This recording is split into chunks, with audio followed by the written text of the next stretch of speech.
So, let's talk about climate resilience. What does that actually mean for a community? It's not just about bouncing back after a disaster hits. It's really about being prepared, being ready to stand strong right from the start. We're going to break down exactly how that works. Okay, let's just think about it for a second. When that next big storm hits, a hurricane, a wildfire, a massive flood, is your community actually ready? Like right now? Is there a clear plan? Does everyone know what to do? This isn't some far-off what-if scenario. It's the critical question we all need to be asking ourselves, for real. So how do communities get ready? Well, the answer lies in something called a resilience framework. And look, this is way more than just having sandbags and emergency kits on hand. We're talking about a complete strategy for weathering the storm, both literally and, figuratively. All right, so let's get a clear definition here. Climate resilience isn't just one thing. It's kind of like a three-part journey. First, it's all the stuff you do to prepare before an emergency even happens. Then, it's about having the strength to get through it while it's happening. And finally, it's about how well you can recover and learn after it's all over. Prepare, withstand, recover. That's the core idea. And here's the good news. This whole big concept, we can actually break it down into a really simple structure. Think of it like a stool. It all rests on three essential pillars that have to work together to keep the whole community steady. And here they are, the three pillars of resilience. It's pretty straightforward, actually. Number 1, strategic planning. Number 2, community coordination. And number 3, infrastructure and protocols. So you've got the plan, the people, and the physical stuff. Let's dive into that first one, the foundation, the plan itself. Okay, pillar 1. It all starts here, with the plan. You just can't build a resilient community on hope and good intentions, right? You need a detailed strategic blueprint for what to do when things go wrong. So what exactly does that blueprint look like? So, at the very core of this blueprint is something called EHS planning.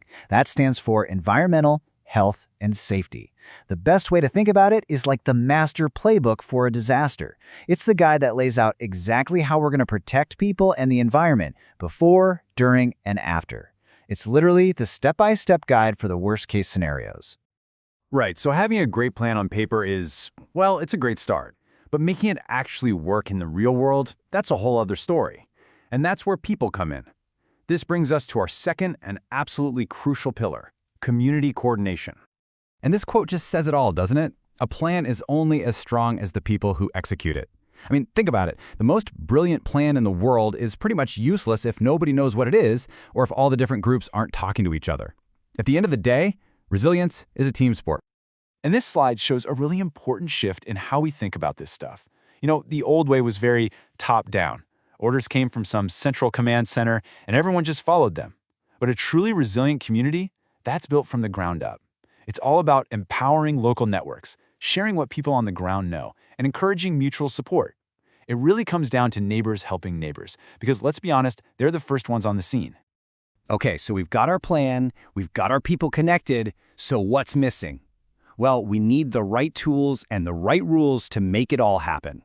And that brings us to our third and final pillar, infrastructure and protocols. Yeah, a good way to think about this one is that it provides the what and the how of resilience. It's about the physical things we build, that's the what, and then the step-by-step instructions we all follow, that's the how. So let's break that down a little more. On one side, you've got adaptive infrastructure. We're talking about the physical systems, things like stronger seawalls or smarter power grids that are built to handle these new climate realities. And on the other side, you've got emergency protocols. These are the clear, predefined procedures for what to do during a crisis, how to evacuate, how to communicate. The perfect analogy is hardware and software. You absolutely need both. And this is so important. You can't just focus on one of these pillars and call it a day. Think about it. What good is amazing infrastructure if you have a terrible plan? Or what if you have a great plan but no one is coordinated? It's just chaos. Real, lasting resilience only happens when all three of these pillars are strong and working together, in sync. So let's do a quick recap of the whole framework. We have strategic EHS planning. That's our blueprint. We have community coordination. That's the network of people. And we have adaptive infrastructure and protocols. That's the physical backbone. The blueprint, the network, and the backbone. It's that simple, and all three have to be there. And that brings us right to our final thought for you. As you think about these three pillars, the blueprint, the network, and the backbone, I want you to really ask yourself, in your own community, right where you live, which pillar is the strongest? And maybe more importantly, which one is the weakest? Because finding that weak spot, well, that's the first and most important step toward building a future that's truly resilient for all of us.